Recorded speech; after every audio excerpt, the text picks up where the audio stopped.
اب مجھے پتہ نہیں تھا، بھائی پتہ نہ ہونا تو عذر نہیں ہے نا بھائی. جب میرے اللہ نے مجھے مال جیسی نعمت دی ہے تو پھر اس کے مسئلہ سیکھنا بھی تو فرض ہے. پوچھ لیں بھائی زکوٰۃ کیسے ادا ہوتی ہے اور کن مالوں پر ہوتی ہے، کس کس چیز پہ زکوٰۃ ہوتی ہے. بس اوقات یہ سونا تو ہم استعمال کر رہے ہیں، بیچنے کے لیے تھوڑی ہے. یہ تو ہم استعمال کر رہے ہیں، بچی پہنتی ہے، بیوی پہنتی ہے، بہو پہنتی ہے. بھائی سونا جس حال میں ہو، بیچنے کے لیے ہو، بیٹی کی جہیز کے لیے رکھا ہو، استعمال کر رہے ہو، ہر حال میں زکوٰۃ ہے. یہ پیسہ تو ہے نہیں، یہ تو پیسے کی طرح ہے، سامان تو نہیں ہے، یہ تو پیسہ ہے.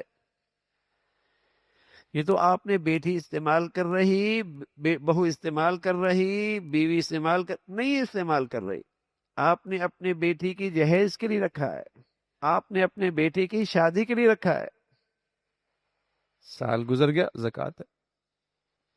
ایک تو بنیادی غلطی یہ ہو رہی ہوتی، ہم زکوٰۃ کی تاریخ مقرر نہیں کرتے. وہ ضروری ہے. پھر یہ ہوتا ہے کہ زکوٰۃ کی تاریخ تو مقرر کر دی، یہ پتہ نہیں ہوتا کن کن چیزوں پہ زکوٰۃ ہے، کن کن چیزوں پہ زکوٰۃ، یہ پتہ نہیں ہوتا. تیسری بڑی غلطی ہوتی ہے، جو بہت ہی بڑی غلطی ہوتی ہے، وہ ہم یہ سمجھتے ہیں کہ ہر رقم پہ سال گزرنا ضروری ہے. پھر تو آپ پورا سال حساب ہی کرتے رہیں گے، کون سی رقم ابھی آئی، کون سی کل آئی، کون سی پرسوں آئی. ہر رقم پہ تھوڑی زکوٰۃ سال گزرنا ضروری ہوتا ہے. آپ کے مالدار ہونے پر پہلی مرتبہ اس پہ سال گزرنا ضروری ہے. جب آپ مالدار ہو گئے اس کے بعد یکم شبان تک جو پورا آپ کا سال ہو رہا ہے اس میں رقم آئی گئی آئی گئی آئی گئی، کوئی بات نہیں. پھر آپ یکم رمضان میں حساب کریں کہ آپ کی آج کے دن مالیت کیا ہے. ایک دن پہلے آئی اس کو بھی شامل کر لیں گے.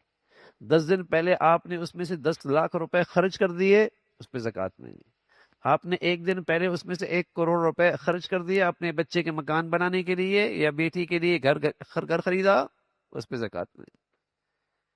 ایک دن پہلے پورا سال گزرنے والا ہے، ایک دن باقی ہے، اس پہ بھی زکوٰۃ نہیں. تو یکم رمضان کو جو آپ کی مالیت بن رہی ہے اس مالیت پہ آج کی ایسا حساب ہے. تو میں عرض کر رہا ہوں ایک بنیادی غلطی یہ ہوتی ہے کہ زکوٰۃ کی تاریخ مقرر نہیں کی جاتی. پھر کوتاہی ہم سے یہ ہوتی ہے کہ ہمیں پتہ نہیں ہوتا کہ زکوٰۃ کن کن چیزوں پہ فرض ہے.